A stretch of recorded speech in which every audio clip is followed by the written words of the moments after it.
Hikmah di balik wabah pandemi COVID-19 yang diikuti oleh PSBB di negara ini. Ia ternyata telah mendorong masyarakat untuk mengadopsi gaya hidup yang lebih sehat dan sekaligus melakukan sejumlah aktivitas yang ramah lingkungan. Salah satu aktivitas yang juga turut meningkat sejak diberlakukannya PSBB yaitu dengan bercocok tanam di wilayah perkotaan atau yang biasa kita sebut dengan urban farming. Dan zona inspirasi kali ini sudah berada di Kampung Siaga Pangan COVID-19 di Kelurahan Bubula, Kecamatan Bogor Barat, di mana belum lama ini Wakil Wali Kota Bogor, Bapak Dedi Ar-Rahim, datang ke sini untuk menghadiri kegiatan pelepasan ikan dan panen sayuran organik. Berikut penelusuran tim zona inspirasi. Kalau ide kita kebetulan ada yang bikin, terus dari urban farming ini idenya maksudnya? Iya.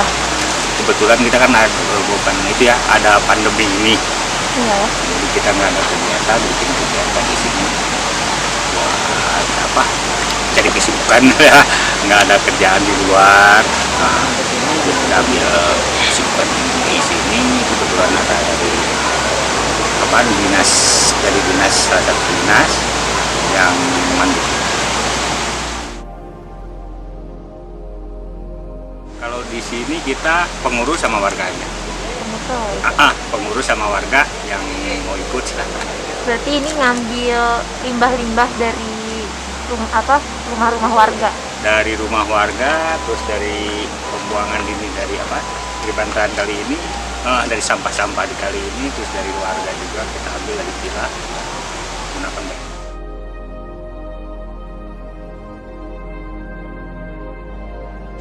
Waktunya nggak kalau kita pengambilan sampah ke warga ada waktunya 2 hari sekali, kadang 3 hari sekali. Kalau di kali ini kita nggak ada waktu setiap saat, mau malam mau siang.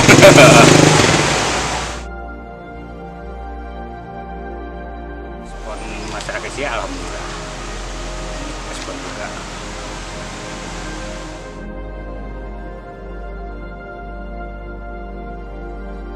Tergantung dari jenis tanamannya. Ada yang Paling cepat kita kangkung ya sampai 2 minggu lebih. Terus ada pakcoy 1 bulan lebih, 4 bulan ya. itu udah paling lama sebulan. Enggak, 1 bulan lebih, 4 bulan. Sebulan lebih. Oh. Untuk kebutuhan di sini aja warga kita sama yang mengelola di sini. Kalau kebanyakan kita dijual, kita sekitar sini aja warga sini. Oh. Tapi kalau misalkan ada warga yang datang ke sini buat lihat terus tertarik pengen beli itu, Silakan nggak apa-apa. Justru itu juga ada juga yang begitu.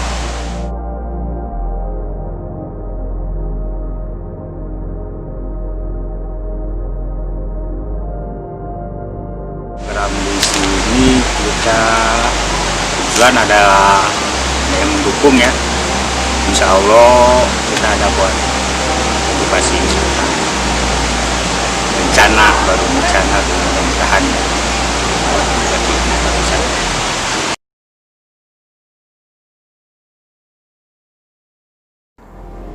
Ya, urban farming telah menjadi gaya hidup karena semakin tinggi kesadaran masyarakat urban untuk menjalani gaya hidup yang sehat. Dengan melakukan aktivitas urban farming, masyarakat mendapat ketersediaan sayuran sebagai sumber nutrisi yang sehat, mengurangi impor sayuran, menghijaukan lingkungan, dan membantu mengurangi dampak pemanasan global. Awalnya ketika terjadi COVID-19, bahwa kita suruh kerja di rumah, kan belajar sekolah di rumah, makanya timbullah ide bahwa kita sedang harus berkegiatan karena semuanya orang disuruh bekerja di rumah. Timbullah ide kita untuk membuat kegiatan di sini, ya kita kata ini belajar urban farming.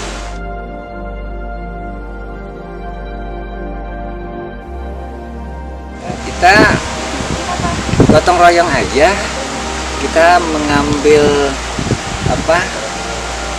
media-media dari bekas limbah, kita juga dapat modal ya kita sama-sama di anggota dari urban farming, kita bergotong royong ya, alhamdulillah sebegini adanya. Untuk masalah modalan itu awalnya ya kita sama-sama untuk menggalang agar terjadilah untuk kita berkegiatan.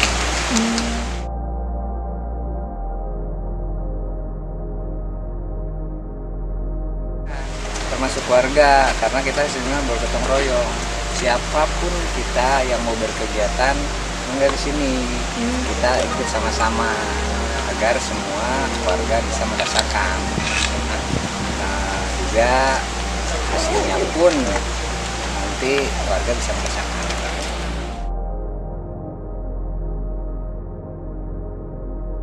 Terong, ada varia, ada juga seledri, banyak ini apa, jahe juga punya.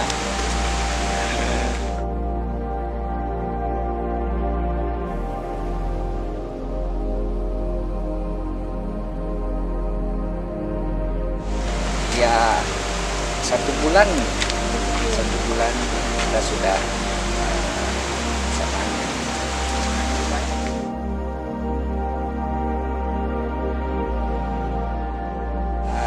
Sebagian kita juga jual, kita juga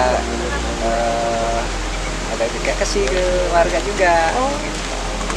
Ya, semuanya kita jual, kalau ada yang memang butuh mau enggak. Karena dari kita alhamdulillah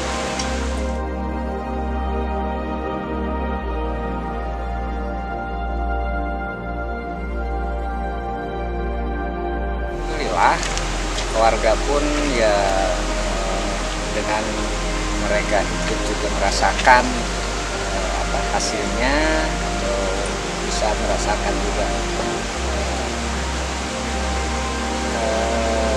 menikmati gitu ya.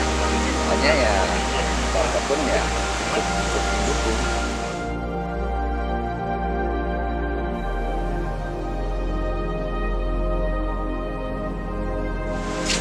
Kita akan terus mengembangkan urban farming, terus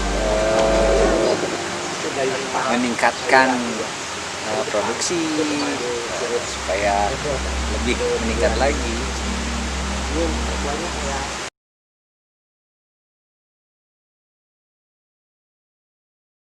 Bapak Amang adalah petani yang menanam semua sayur-sayuran di sini.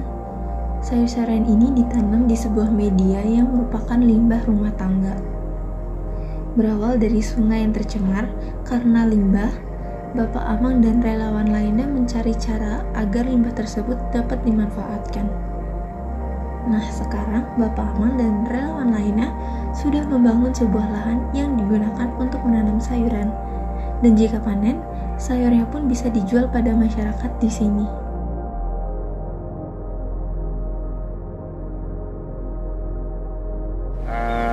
Awalnya ini tanah keras digemburin, dikasih pupuk, isinya kotoran sapi. Kalau disingkatnya mah kohe.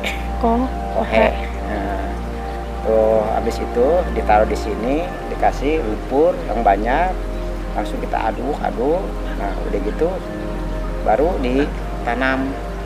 Tanamnya juga harus dilobangin biar ntar ini bisa dikasih pupuk lagi. Gitu nutrinya bukan pakai kimia, nggak ada istilah kimia di sini. Jadi organik semua. Gitu. Bahan-bahannya nggak ada bahan kimia ya? Nggak ada bahan kimia, semua juga organik. Jadi limbah masyarakat semua. Limbah masyarakat semua.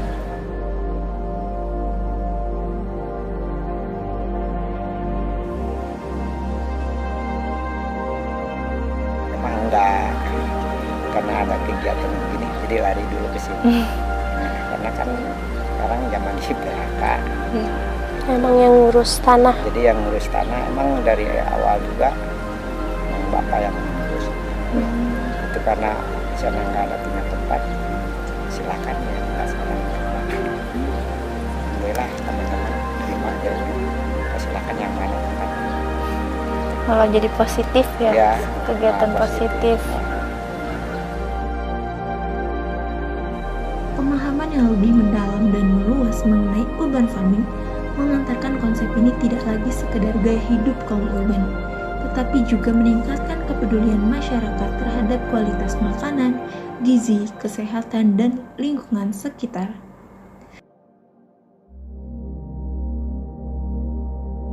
Kalau untuk dibilang membantu ya cukup membantu ya, terutama sih untuk satu penghijauan juga, keduanya pemanfaatannya buat konsumsi mereka di rumah gitu. Jadi seenggaknya mereka itu makan apa yang mereka tanam sendiri gitu. Jadi lebih sehat ya, lebih organik.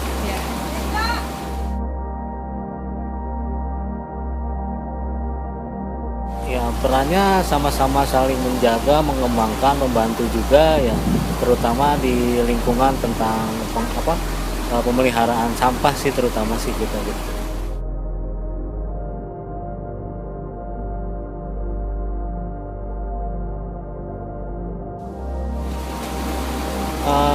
Ya sebenarnya program kayak gini udah bagus, cuman nanti kemungkinan yang kalau lebih bagus lagi sih diperbanyak, jadi spotnya di satu kelurahan tuh nggak cuma 1 atau 2 titik tapi banyak gitu. Jadi kan kalau masif ntar hasilnya juga lebih banyak.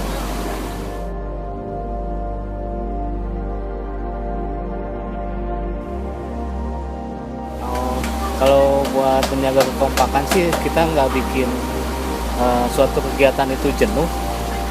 Dalam artian untuk kegiatan itu sendiri kita nggak terlalu memaksakan ya, sesenggang waktunya. Cuman kita jadwalin seminggu sekali atau 2 kali untuk kegiatan. Jadi nggak makan waktu banyak dan mereka masih bisa aktivitas gitu. Di luar itu senggang, ntar baru kita kegiatan di sini. Aktivitas urban farming juga membantu merestorasi lingkungan perkotaan melalui pemanfaatan lahan-lahan yang tidak terawat maupun pemanfaatan sampah ataupun limbah sebagai kompos tanaman. Adapun manfaat urban farming lainnya yaitu terkait dengan aspek ekonomi, sosial, rekreasi, dan pendidikan. Mengingat manfaatnya yang tidak kecil, sudah selayaknya urban farming menjadi bagian yang tidak terpisahkan dari kebijakan pertanian nasional maupun bagian dari perencanaan kota secara keseluruhan. Dengan demikian, manfaat yang akan dihasilkannya pun akan bertambah besar dan dapat dirasakan oleh lebih banyak kalangan.